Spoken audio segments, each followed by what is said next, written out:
Vishwabhushan Bharat Ratna doctor Babasaheb Ambedkar ह्या भूमीत घरी यायचे, रमायचे, बाल तरुण वृद्धासोबत मिसळायचे, असेल ते जेवायचे. ही त्यांची आठवण कायम राहावी म्हणून भारतातील पहिल्या महामाता रमाई स्मारकाची निर्मिती आपण संपूर्ण लोकसहभागातून तिथे केली आहे.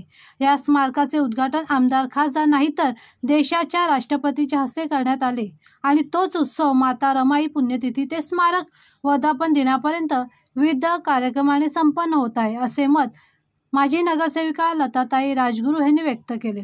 साहित्य सम्राटचे 206वे कवी संमेलन व महामाता रमाई भीमराव आंबेडकर राष्ट्रीय स्मारक यांचे संयुक्त विद्यमानाने वाडिया कॉलेजजवळ पुणे येथे आयोजित केले होते.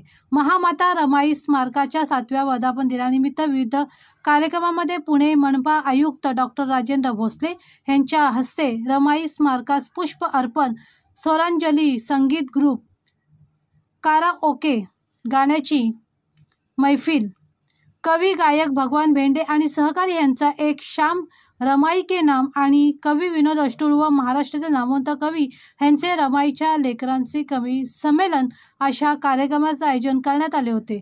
कवी संमेलनाची सुरुवात रमाईपुत्र विठ्ठल गायकवाड यांच्या प्रबोधनात्मक प्रास्ताविकेनंतर झाली. ते म्हणाले, रमाई गरीब नाही आणि नव्हती. रमाई जगात सर्वात मोठी दानशूर आहे. तिने देशासाठी आपले 4 पुत्र आणि विद्वान पती दिला. यावेळी GS कोतले आणि KH सूर्यवंशी यांनी आपले विचार व्यक्त केले. त्यागमूर्ती माता रमाई व महामानव डॉक्टर बाबासाहेब आंबेडकर यांच्या विचारासह वास्तववादी प्रबोधनात्मक विषयांच्या मनाला भावणाऱ्या आणि भिडणाऱ्या कविता व गझल मान्यवर 30 कवींनी सादर करून उपस्थित काव्यरसिकांची मने जिंकली.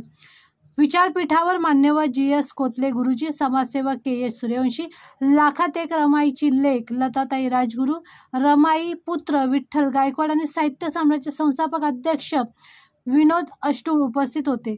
क्रांतिकारी कवी संमेलनामध्ये बाबा ठाकूर, राहुल भोसले, बबन चव्हाण, चाहोली, दशरथ धुनघव, बाळकृष्ण अमृतकर, अनिल नाटेकर, आळंदी, प्रल्हाद शिंदेमामा, राजगुरुनगर, प्राध्यापक बाबासाहेब जाधव, जितेंद्र सोनोने, नंदकुमार गुरव, ज्ञानेश्वर बिरदवडे, शंकर भादे कोकण, सीताराम नरके, सूर्यकांत नामगुडे, किशोर टिळेकर, नानाभाऊ माळी, विजय जाधव आणि काव्यरसिक उपस्थित होते.